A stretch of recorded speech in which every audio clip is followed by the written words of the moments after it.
And Productions, be Be the the difference. difference. Uncle, good morning.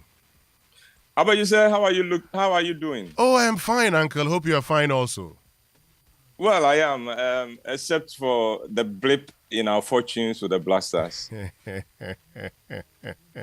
So I've told you that when it comes to the Black Stars, I am always a hypocrite. I pretend I don't care.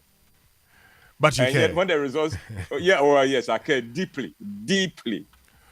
Well, yesterday, Sami Odami called me and I told him I was watching the Black Stars game. He said, do you still watch Black Stars matches? And I said, well, half or do. Sometimes you just can't help it, You're No, Ghanaian. you can't help it. I can't help it. Yeah, you're Ghanaian, and there's no other team to support apart from the Ghana Black Stars. We can't pretend not to be Ghanaians because that's who we are. And so Yes. you want to see the Black Stars succeed, but it looks like as for the Black Stars, if you don't take time. Yeah, and you keep praying that somehow one day they will make us very proud and happy. Someday. After all, it doesn't cost much to live in hope. Well, you were. I mean, for your generation, you saw them win trophies. For ours, we are waiting. Yeah, we had heroes. Yeah, we are waiting We for had them to heroes, win trophies. but it was not just in soccer. In athletics, in boxing, we had heroes. Now, unfortunately, well, let me leave it there. Yeah. Oh, but my next play coming on very soon. I like what you like. I like what you like. You like. Yes, I got it right this time. You got it right. Yeah. So look out for the details. Abajose will give you, Weston will give you all the details. Sure. Now, Abajose, this morning I want to share with you a letter I wrote to my dead father. Here it goes. Dear father, it has been 54 years since you died, but as the world celebrates Father's Day, I want you to know that you have not been forgotten. 54 years after you departed this world, I still think of you. This year, for Father's Day, I spent a day trying to work out how much of the man I am that I owe to you and to your influence. And I realized that I owe a lot to you. In the first place, I owe my name to you. I have not always been proud of the surname Whyte because it made me the butt of jokes and bullying from my schoolmates and playmates. The irony of a man this dark in complexion, being called Whyte, has always invited bullying. Thinking about that now, I wonder if you also had to deal with teasing or bullying for being called Whyte. You are no fairer than I am. And so I'm sure that you did not escape a few jokes at your expense because of your name. Oh, but wait, you were a giant of a man. You were a boxer in your youth. You actually fought professionally before you retired to take up a job with the judicial service. So I don't think people could afford to tease or bully you. Well, Father, I regret to tell you that I am not a fighter in the sense that you were. It is not for want of trying, though. I actually tried to follow in your footsteps and went as far as stepping into the ring, boxing gloves and all. I even had a fighting name. They called me Cassius. Hey. Unfortunately, I don't think you would be proud of my record as a boxer. Well, to be honest, there's actually no record to talk about. I guess I am my father's son in certain things more than others. I don't drink, Father. I don't. And I owe that to you. I saw what alcohol did to you, and I resolved never to put myself in the position where alcohol could take over my life as a dead yours. Don't get me wrong, Dad. I am not judging you. I am in no position to judge you, but your struggle with alcohol taught me not to mess around with it. I owe my sense of responsibility to you. As I remember, you never shirked your responsibilities no matter what. There were nights you were carried home in a drunken stupor, and yet the next morning, you pull yourself out from bed and go to work as if nothing had happened the night before. Without words, and just by your example, you taught me that when you have a job, you don't play with it. Sure. I also remember how you used to walk me and Kweku to school on reopening days to pay our school fees. I remember the pride with which you walked ahead of us with your long strides, forcing us to jog behind you just to keep up. And I also remember the respect with which everyone at South Centreso and at Fante Newtown related to you. At school, the teachers always treated you differently. They never kept you waiting, and they were extremely polite and nice to you. This has always intrigued me. I mean, it was no secret that you were a drunkard, and yet you still carried yourself with such dignity and respect that everyone you dealt with was forced to treat you respectfully, without you demanding it.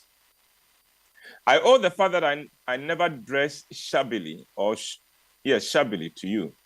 The truth is that I never saw you dressed shabbily. You had your long sleeve shirt, white shirt, with your neatly creased trousers with braces, and you topped that off with your hat and your ever-present pipe. You never went anywhere without your pipe. I need to tell you that I grew to love the scent of the pipe and of the brand of tobacco you used. If there is one habit of yours that I wouldn't mind picking, it would be the pipe. I would not smoke it though, but I would just love to have it in my mouth. And then to complete your dressing, there was your walking stick.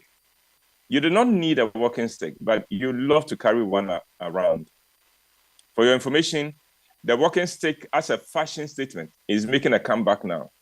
I see a lot of young men using it to complete their personal presentation. There's one area that I am indeed my father's son, and it is with respect to how you treated women, beginning with my mother. You were never nasty with mother. You never got violent with her. You were very supportive of her, and when your family ganged up on her, you took a side and got your family to back off. I still remember the days when there were only the three of us, you, me, and mom. I was about 4, but I still remember how you used to help mom cook, and you took over the pounding of the fufu every day. Wow. No household chore was beneath you. You treated all women with respect and sensitivity. In this, I am indeed your son. I love to help at home, and I treat my wife and all women with respect. I often wonder if you would have been proud of the man I have become and of the life that I have lived so far. Well, I've lived my life with one overriding objective, and it is to honor God. I believe that to the extent that I succeed in this objective, you cannot help but be proud of the man I have become. I am your child, Father, but more importantly, I am a child of God and a new creation in Christ. And I know that you would have been cool with that. We lay flowers at the tomb of departed loved ones. Your tomb is in Kumasi, and I am not in Kumasi. So I cannot come to your tomb to lay flowers in appreciation of the kind of man I've become from your example, both positive and negative. But since I cannot be in Kumasi to lay flowers at your tomb, can you please regard this as my bouquet of flowers to your memory? You have been gone for 54 years, but the years have done nothing to diminish my memory of you. I cannot wish you happy Father's Day because it will be wasted on you since you are not in the land of the living. But this one thing I can do in your honor, and it is this. I promise that I'll be such a father to my children so that when they say Happy Father's Day to me, they will say it with all sincerity. And since I am the child of my father, that honor would also be for you. You know, fathers, whether good or bad, never die. If they are good fathers, we always remember and relive the good times they gave us. If they were bad fathers, we never recover from the bitterness of their neglect and even rejection. In your case, if I have any regret, it is that you left too early. A boy needs his father, you know. Sure. And since none of us gets to choose when we'll depart this world, I guess I cannot hold it against you. 54 years on, and Father, I still love you. And I would just say that is my presentation. A great one. 54 years ago. Yeah. You're a teenager then? I said, preteen. Yes, I was 14. Yes. Oh. 14 going on to 15. I see. Yeah. But I still remember the old man. Sure. And that's a good letter. I've been very quiet listening to, everything. And I'm like, oh, okay. Someday, I don't know what our children will write about us. But in your case, I know what they will say. You are a good father. Oh, yes, I am. Yesterday, how many times did your son wish you happy Father's Day? Oh, several times. Yeah. He kept, meeting me in the corridor somewhere, and then he would show the card to me. And he would say Happy Father's Day again. In fact, the whole weekend was Happy Father's Day. That's right. He did well. And all for pizza. You see how powerful pizza can be.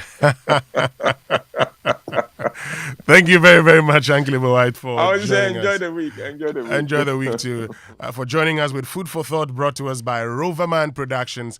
And talking about Roverman Productions in partnership with Joy FM and the National Theatre is ready to excite you again with another brand new and hilarious play. I Like What You Like. Ever since Kwesi fell from Gray's Iris, his wife has had to take up the cost of running the home. But an unexpected announcement turns Kwesi's dreadful morning into a very exciting one and sets him on an adventure he's not ready for. Now imagine her frustration when wealth comes knocking and he's taking his time to answer the door. How will he be able to handle the stress and pressures of gold unseen? I Like What You Like is a test of integrity, faith, love, and honor. And the play comes on at the National Theatre Accra from the 7th to the 16th of July as follows. Friday at 7 p.m., one show only. Saturdays at 4 p.m. and 8 p.m., 2 shows only. And Sundays at 1 p.m., 4 p.m., and 8 p.m., 3 shows. That is Roverman 1, 2, 3, and you can't miss a play. Rate is 150 Ghana Cedis. Tickets are available now via Koba short code *365 *535#. You can also visit the Roverman Productions pages on Facebook and Instagram or call 0505 546 010 or WhatsApp 0505 546 030 for enquiries. Sponsors Ebony Condoms, Gino Tomato Mix, and GCB Bank PLC. Communications partner M.